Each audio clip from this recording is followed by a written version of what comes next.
Hi అండి అందరికీ. ఈరోజు నేను ఈ చిన్న పక్కేల పులుసు మీకు నా స్టైల్లో ఎలా చేస్తానో చూపిస్తాను. కర్రీ ఒకటే కాదండి, వీటి క్లీనింగ్ ప్రాసెస్, ఎలా కడగాలి, ఎలా కడిగితే పాడవకుండా ఉంటాయి. అంటే ఈ చిన్న చేపలు వచ్చేసి మనం ఒకవైపు కడుగుతుంటేనే ఇంకోవైపు పాడైపోతూ ఉంటాయి. మార్నింగ్ మార్నింగే నా ఇంట్లో పనులన్నీ 11కి అలా కంప్లీట్ అవుతాయండి. ఇక పొద్దున్నే బయట బట్టలు పిండే పనుల్లో నేనుండే ఫోన్ రింగినట్టు అనిపించింది. ఎవరబ్బా ఫోన్ చేసింది అని చూస్తే ఇంకెవరున్నారు, మా బావ.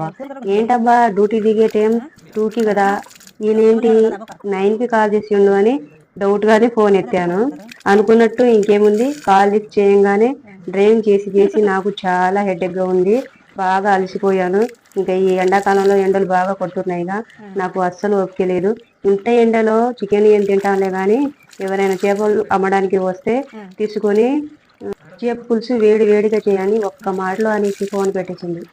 ఇంకేముంది, అంతగా అడిగేసరికి భార్యలైన మనం చేయకుండా ఉంటామా, చేస్తాం. ఇక ఫోన్ అలా పెట్టేసి బయటకు వచ్చి బట్టలు పిండి డాబా పైకి వెళ్ళి ఆరేసి వచ్చానండి. అది 10కే ఇంతలా ఎండ కొడుతుందంటే బాబోయే మాటల్లో చెప్పలేనండి. ఇంకా మా ఆయన అన్నట్లుగానే ఈ చిన్న పక్కలు తీసుకొని మా బజార్లో ఒకడు పచ్చాపలో అని వచ్చారండి. ఇంకా మనం ఆగుతామా, పరిగెత్తుకెళ్ళి వీటిని కొనేశాను. అక్కడే వచ్చిందండి అసలు జిస్టు. అదేంటో చెప్తాను, వినేయండి. అదేంటంటే ఈ చేపలు నాకు క్లీనింగ్ చేయడం అంతగా రాదు. ఏదో మా బావ కడిగేటప్పుడు నన్ను తిట్టి మరీ నేర్పించాడు. అప్పుడు కొద్దిగా నేర్చుకున్నదే. నా మ్యారేజ్కి ముందు నేను అస్సలు ఈ చేపలు తినేదాన్నే కాదు. ఎందుకంటే నాకు ఈ చేపల స్మెల్ అస్సలు నచ్చదు. ఇంకో కారణం కూడా ఉంది, కానీ అది పెద్ద స్టోరీలే, అది వేరే వీడియోలో చెప్తా. ఇక నా మ్యారేజ్ అయిన తర్వాత 1 ఇయర్ లోపే నాకు ఫస్ట్ ప్రెగ్నెన్సీ కన్ఫర్మ్ అయింది. 3 మంత్స్ ఉన్నప్పుడు మా అత్తయ్య ఈ చేపలు కొన్నది. కొన్న తర్వాత వీటిని మొత్తం శుభ్రంగా కడిగి నాకు ఇచ్చి పులుసు చేయమని చెప్పింది. అయితే అప్పుడు నేను ఆ చేపలను పులుసు వేరే ప్రాసెస్లో చేసేదాన్ని. అంటే మొత్తం అన్ని ఒకేసారి మసాలాలు అవి కలిపి పెట్టేసేదాన్ని. అది మా అత్తయ్య నేర్పించింది. ఇంక పులుసు మొత్తం రెడీ అయిన తర్వాత అందరం ఒకే చోట కూర్చొని తిందామని అందరం కూర్చున్నాం. లాస్ట్ టైం ఫైనల్ గా నేను తినను, ఈ స్మెల్ అయితే నాకు పడదని చెప్పేశాను. ఇంకా అంతే, మా అత్తయ్య చేయి అంత బాగా తింది నన్ను కొట్టడానికి. అప్పటి నుంచి తింటున్నా. ఆ దెబ్బ తగిలితే నా చెంప ఎర్రగా మాసిపోయేది. అప్పటి నుంచి తినడం స్టార్ట్ చేశా, కొద్ది కొద్దిగా తింటాను. సరే మరి ప్రాసెస్లో వెళ్ళిపోదాం.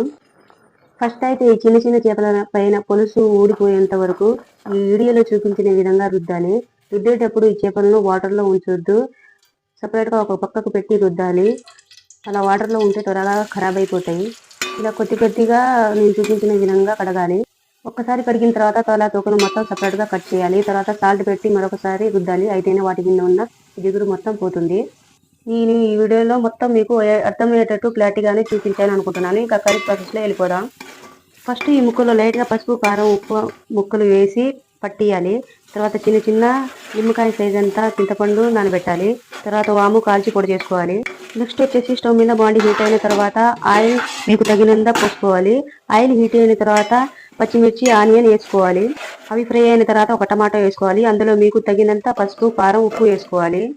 మర్చిపోయానండో, మెయిన్ గా అల్లం వెల్లుల్లి పేస్ట్ కూడా వేసుకోవాలి. ఇంకా ఫైనల్ గా పైన ఆయిల్ తేలి వచ్చిన తర్వాత ఈ పక్కలు కూడా వేసుకోవాలి. ఇవి లైట్ గా ఫ్రై అయిన తర్వాత చింతపండు రసం వేసుకోవాలి. ఇంకా లాస్ట్ టైం ఫైనల్ గా వాము పొడి, హోల్ గరం మసాలా పౌడర్ వేసి 10 నిమిషాలు ఉడకనిస్తే వేడి వేడి చిన్న చేపల పులుసు రెడీ. కానీ ఇప్పుడు నేను చేసే ఈ చేపల పులుసు మా అమ్మ స్టైల్ ప్రాసెస్. మా అమ్మ కూడా ఇలాగే చేస్తుంది. ఈ ప్రాసెస్ మొత్తం చూసిన తర్వాత ఎలా ప్రిపేర్ చేస్తే బాగుంటుందో మీకు తెలిస్తే కామెంట్ చేయండి. నాకైతే ఈ ప్రాసెస్ మంచిగా నచ్చుతుంది. పులుసు మాత్రం సూపర్ టేస్ట్. నా వీడియోని లాస్ట్ దాకా చూశారు కదా, లైక్ చేసి సబ్స్క్రైబ్ చేసుకోవచ్చుగా ప్లీజ్.